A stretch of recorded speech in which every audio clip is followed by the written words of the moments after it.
is a special report. Knowing how to invest your money is harder than ever before. Dealing with stock market volatility, record debt, and terrorist attacks requires new thinking. At U.S. Asset Management, we can help you see the world more clearly so that you can move beyond the chaos and invest with confidence.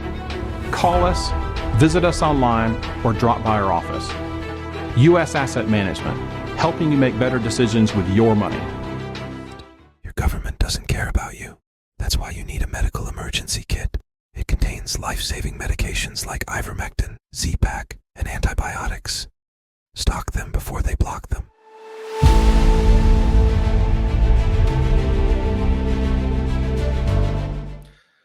Welcome back to Output. We've been after war correspondent Michael Yon in Panama for a couple days now, and we grabbed him. He's in an undisclosed location, and he's going to give us an update on the demonstrations that's happening in country. Go ahead. Thanks, Michael. Good morning. They were going to start with some nationwide protests this morning. There's already been gunfire actually today, and it's been an interesting day. They were supposed to start at 7 o'clock, but last night there was a big football game, or as we call it, soccer, and the Panamanians beat the United States 1-0. And so that apparently left people pretty excited, and they got late starting their protest. I don't know if it was because of partying or whatever, but they were late. So in different parts of Panama, like Colon, which is on the other side of the canal, I mean, the other end of the canal, because there's the other side and then there's the other end, right? So the ends between the seas and the sides are, Panama on each side, right? Right. So on the other end, I'm in Panama City. I'm on the Pacific side. That's the Pacific Ocean. On the Colon side, the Atlantic side, the teachers union started off the day by beating somebody down. So right now, as we speak, they are marching to the police station to get 2 of their people arrested who were beating somebody down, which was caught on video, right? I don't know if others were were beaten as well, but it was a proper beating. And, the video has been going around and the guys got arrested. So that's over on the Colon side. Who beat who? The teachers union was beating up somebody else or what? That's what, the video's there. I don't know, who's who in the zoo actually. Yeah. It is said that it was the teachers union beating somebody down, and you can see the video. I put it on my Substack. So a lot of this is on my Substack already. Like that video is on my Substack. And then the video of the shooting is on my Substack, which all this happened only, like 2 hours ago. Right. Mm-hmm. And so it's ongoing right now, actually. So it's interesting. So I've stationed myself where they almost killed a policeman roughly a month or so ago. Right. Mm-hmm. So I'm here because they were on their way here. Right. So I got here last night waiting. Right. And so, because literally right here is where they almost killed a policeman and injured. Because you knew it was going to go down there, so that's why you pre-positioned. I thought so. I'm predictive, and I'm just, just waiting so that when they get here, I'm fresh, right? Mm-hmm. And because I've been doing this many years, and I kind of know how to hunt, And so, and sometimes you get the bear, sometimes the bear gets you. But so today, they were having a protest down by the university about roughly 2 hours ago or so, and gunfire, right? And so that's on video. That's on my Substack as well. I didn't get the video because I'm about 2 miles away. I'm here, right? So about 2 miles from the gunfire. And then as the gunfire went on, interestingly, it started to rain very hard, like it did in the last protest that I was in. Just before they started to get properly violent, huge rain came. And today it wasn't huge rain, but it was significant. And this is dry season. So it's like everybody's wondering, why is it raining so much in dry season? Because it's raining almost as much as wet season. Not quite as much, but a lot, right? And so it was raining this morning, like at 9:48 maybe it started raining where I'm at. And that was actually right when an earthquake came. So I'm sitting here going, well, they're probably not going to make it because it's starting to rain hard on them. And then boom, I see my table starting to shake. And it was an earthquake. I think it shook a different part of Panama a lot worse. Here it was nothing. It was just like, rattle, make your water splash a little bit. But I think it was a 6.5, and it was off the coast, which is, pretty significant depending on things. But it was off the coast, and I'm told that up in Cherokee, which is a different part where they should be having protests up there too. I think it rattled them pretty good. Since the earthquake just happened, and I've had to move positions from one place to another to get on with you, I haven't been able to keep track of what's happening in Cherokee with that earthquake. I hope it's not too bad for them. So it's been an interesting day. These, obviously these protests starting off, gunfire here. Somebody got beat down up in Cologne. Rains come strangely, and then an earthquake. So I think maybe God's saying, "Hey, boys, go home." So this was all over. It's good. What's that? This is over internal issues, right? You told me that this is over like internal domestic policy issues, right? Yeah. So if you see an American flag burning, I mean, there's some. Actually, most of the Panamanians seem to be pro or neutral to America. I would say half, or at least half, are probably pro-American, actually. And I would say, I mean, I don't know how you would poll all of Panama, because this is a very diverse country. If you're looking at it from afar, you might think, oh, it's, Panama's Hispanic. You get closer, and it's like, no, it's everything, man. It's a very mixed aquarium. People from all over I had a driver yesterday. He was from Japan, right? But he was born here. Like he doesn't speak much Japanese, right? There's not many Japanese, but there's lots of Chinese, lots of ethnic groups like indigenous people like Kuna, Embera, Wunan, Nobe Bugle. Those are the ones who would have just gotten hit hard with this earthquake.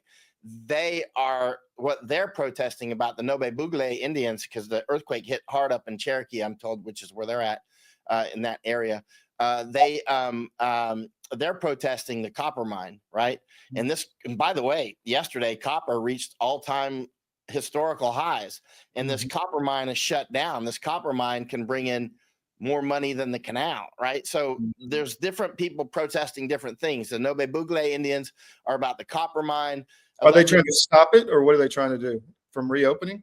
I think what they're actually trying to do is squeeze the company for money. I mean, knowing just things that I've seen around the world and around Panama, it's dressed up as if it's an ecological thing, but I think they're just trying to squeeze the company. I see this a lot. On the news, it's about the environment. But when you get up close, it's like, we want our money. That's what it really gets down to when you're up close. And then they dress up in the green suits, right? But ask them, of course, they're going to say it's about the environment and we need some money. And so that's one thing that's been very contentious. And it's increasingly going to be contentious because copper has just reached a historical high, and we need it, and China needs it, and a lot of people need it, right? And you're sitting on it here right underneath the ground under their feet. So that's one thing. Another thing is Social Security. They're having the same dramas with Social Security that Americans are. Not enough money because our governments have stolen it and wasted it and done everything. And the fiat money hurts Panama too, because they're on the U.S. dollar, right?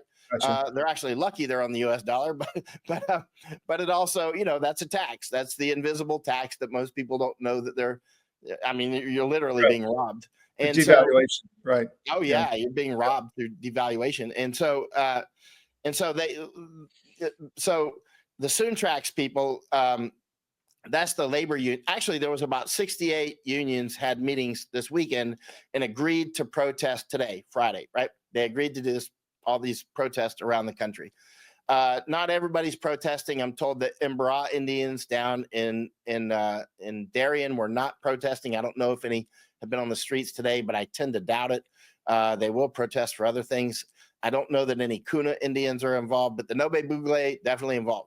And then, so what I'm getting to is there's a lot of different groups. There's a lot, and they've got all their different areas of the country, and they do mix here in Panama City. But they also, it's a tapestry of desires and needs and gripes and pleasures, right? And so the Soontrax people, that's a communist labor union, maybe 30 or 40,000 people. I don't know how many. Of course, that's the numbers that they put out. but they're quite violent. And they're the ones that almost killed a policeman right here, about a month ago. You can see it in the news. Mhm. And so that's why I waited here for them, because I thought, well, they had planned to come here, but they didn't. I think maybe the gunfire and the rain, I don't think the earthquake hurt them here, but we felt it, but that was it. But but they haven't made it here so far. And so so if you see any American flags burning, I'm sure there'll be some of that mixed in there, because the Suntraks hate us. They're communist.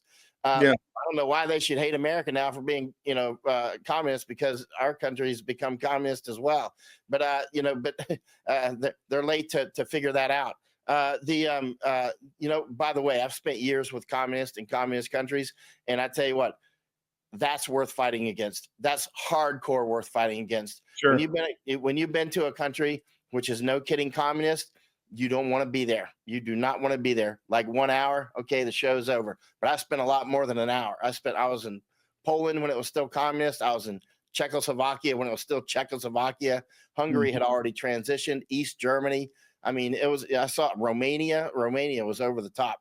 I mean, it was just horrible. And This is pretty amazing. Yeah. Yeah, and it was absolutely horrible. And the funny thing is about communists is, a lot of them, no matter how horrible it gets, they just keep doubling down on horrible. Like, one jab only made me sick. Maybe I should get 2 or 3. You know what I mean? I'll be great with 5 or 6. Yeah. Exactly. I'll get better. And yeah.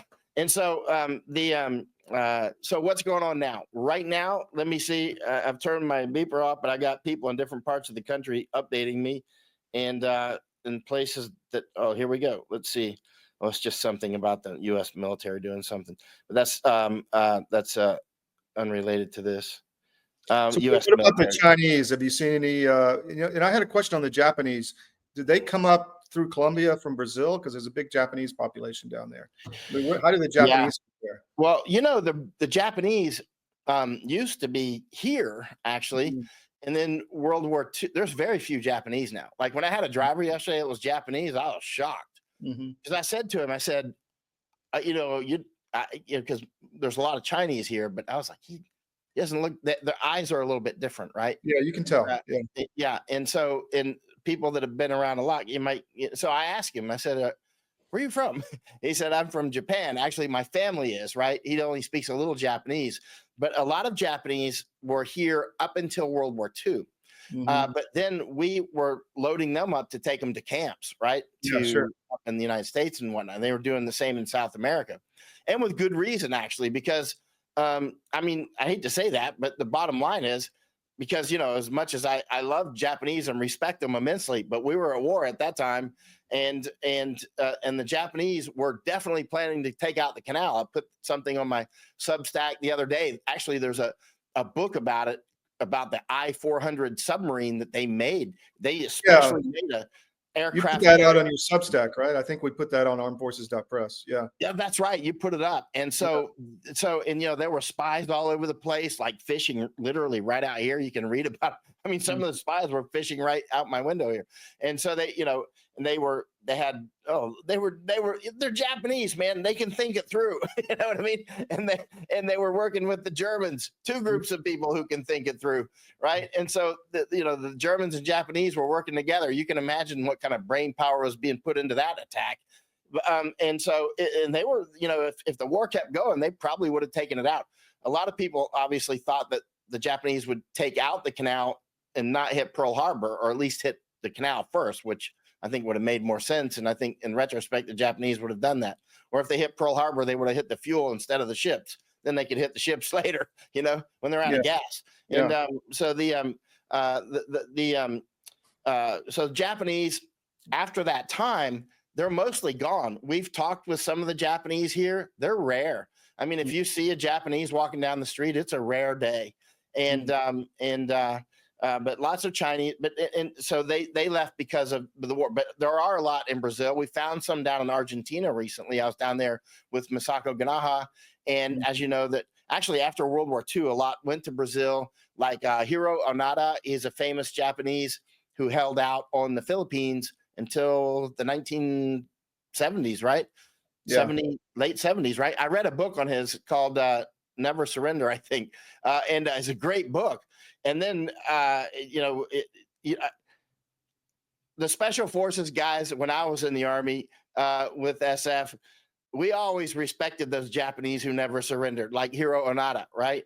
And so I read the book that he wrote, actually, because, the war is over. People are he's still attacking people like decades, man.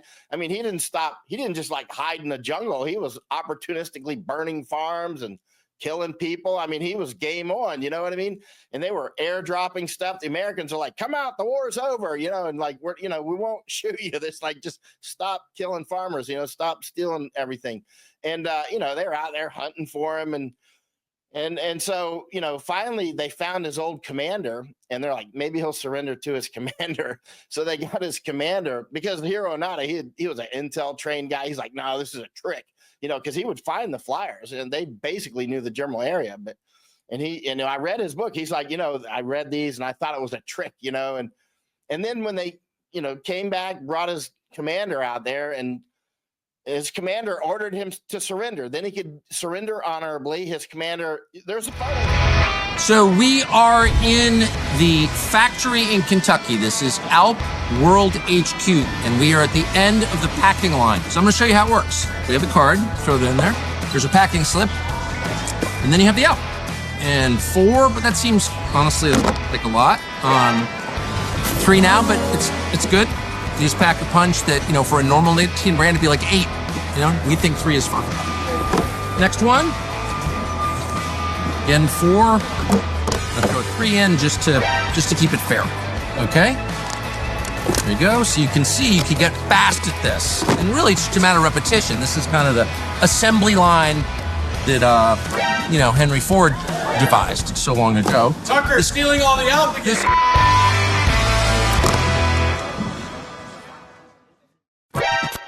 All the Filipinos that he had been, basically terrorizing for, a full more than a generation, they were lined up like, welcome out of the jungle, because they love Japanese, actually, weirdly. I mean, a lot of people think that the Japanese are the Filipinos hate Japanese, because I went there years ago, and I actually interviewed a lot of old Japanese that were in World War II. So they're in their 80s and whatnot, and they all love Japanese. They loved Americans too. A lot of Japanese would vacation there after the war, and there's probably still a few do, but they're like 100. But so Hiro Onada, finally he surrenders. You can see photos of him coming out, and the Filipinos waving their arms, and then he ends up in Brazil. That's where I'm going to with that. So he ends up, because he came back to Japan. He's like, I don't like this place anymore. I mean, like, what's wrong with my people? Basically, they'd becoming, neon lighted, that sort of thing. And he didn't like that. So he went off to Brazil, I think, with his brother who had a farm, because, there's a lot, like you said, a lot of Japanese in Brazil. And, and then he finally came back to Japan. And at some point he wrote that book, fascinating book. So I went to Philippines. I was going to go find out, where the cave was, where he lived, and that sort of thing. And then the day I was to have the boat guy didn't show up. And then New Year's came. Huge. You've never seen fireworks until you've been to Philippines for New Year's. It's like a fireworks factory is exploding all day into the night until sunrise. I'm talking, it's unbelievable, right? It's like, you can't, it's just like the whole smoke inside. I mean, literally, I spent some time in the PI back in the day. You know what I mean, man? And I'm like, good grief, man, this is like unbelievable. I mean, this is like millions of dollars worth of fireworks. So it burned this town down called Apollo Samson, I think it was. I flew over there to go to Hiro Onada's, where he was out in the cave. My boatman didn't show up for various reasons. And then this little village is a part of Manila burned down, and I'm out from the fireworks, and I'm out there helping these people. 2 or 3 got killed, I think. You could look it up. And And I think it was in the news that I was actually out there helping them, because I'm like, holy crap, the place is on fire, and the people were trapped, and it was unbelievable. And so I never got to go find Hiro Onata's cave because of the fire and my boatman. So I'm going to go back to Philippines. I'm going to be as persistent as Hiro Onata was. He's like a hero to me, man. Can you imagine? He was the last guy, and he didn't surrender. He was ordered to surrender his weapon to his commander for 30 years out in the bush. Yeah, that's quite the story. So what about the last question? What about the Chinese involvement? Have you seen anything going down over there recently? In the last week? Chinese, as you know, they're bucking back. They're threatening Panama. They're threatening the Hong Kongers. They're threatening, the people that are involved in the Hutchison port, which is at Balboa Port, actually. But the Hutchison port, if you go to the front gate, it says Hutchison Ports on it, right? And the Chinese are like, don't sell it. So a lot of people said, Trump took it from the Chinese and sold it to BlackRock or whatever, or BlackRock bought it. I'm like, not so fast. I mean, and so many people have said, well, if BlackRock says they're going to do it, it's a done deal. I'm like, you've obviously never been in a war before. And this is a straight up war. And China's not going to just give up those ports. You're going to have to keep fighting if you want those ports, but it's going to BlackRock, or they're going to BlackRock. $22.5 billion or something, right? I mean, but BlackRock, just like China, wants to keep the Darien Gap open with people flooding through. Yeah, it's not such a great deal to have BlackRock. They're death jab pushers. They want to replace the population of the United States, and Trump knows that. Of course he does. And I'm telling you, the United States is getting prepared to put more money to build the camp infrastructure down in Darien. I told Todd Bensman and a group of former Border Patrol guys today, and other people like who's on that chat. I mean, I told quite a few, and they're on this little chat. And I'm like, listen, y'all are all excited because the numbers are down. But guess what Trump is doing with mass deportation? Nada. He's not doing much better than Biden did, right? Yeah. I mean, because Biden was sending some back as well. I mean, the net, of course, was tens of millions in, but there was some getting sent back, and they put it in the news. We're sending them back. We're doing our job. Yeah, right. And so that's what Trump's doing, except that they have closed the border down mostly, but the flows is still coming across the border in substantial numbers. It's just down by, 90% or so. And in the Darien Gap, it's probably down more like, I would say 98%. I mean, I've been down there a lot, since about maybe a week or two after Biden was installed, say 2 weeks. I was at the inauguration, flew right to Texas, boom, flooding across the border, flew down to Colombia to the Darien Gap on that side. That was dangerous, man. You could feel it. And I was there with Masako again and Chuck Colton, and we were like, that'll be enough here. We're about to get smoked. And so we jumped on an airplane and came to the Darien Gap side on Panama, right? In the Panama side of the Darien Gap. So I've spent about a year in Panama since the time of Biden's installation, right? And so I've spent a lot of time here because I knew something was going to happen with this canal and other things as well, the copper mines and so many other issues. But the invasion, crystal clear, I'm saying it now. All these Border Patrol guys that are celebrating, look what Trump's doing. What is he doing? He's not doing any mass deportations, period, full stop. We got to get warmed up to do it. You could be doing it right now. He's not doing it, right? And the camps are not being dismantled. He's not going after United Nations. IOM, Amy Pope, she's on her Twitter every day. She's the leader of IOM, the International Organization for Migration. Their headquarters their theater headquarters is down the road from me here. Their North American headquarters is in New York. Their global headquarters is in Switzerland, and their Asian headquarters is in Manila. But they have a couple of offices in, Bangkok. We see them everywhere. We were in their office in Buenos Aires a few months ago. Amy Pope is on her Twitter every day, still bragging about she's doing it. She's down in Chile yesterday. It's on her Twitter, right? Or maybe that was today, man. These days run together because I'm out late at night following these people, the things that they're doing, and it's unbelievable. If you don't stop the border and start mass deportations, dismantle the infrastructure, which means defund all these NGOs and start prosecuting them, this is far from over. It's like turning off the tap. Listen, the flows through the Darien have gone to zero before. They're not Yeah. zero now. There's such a trickle that, like, the spigot's a little bit open, it's dripping and, you know, sputtering, but it's gone to zero before. It went to zero during COVID, right? It was locked down. Nobody got through.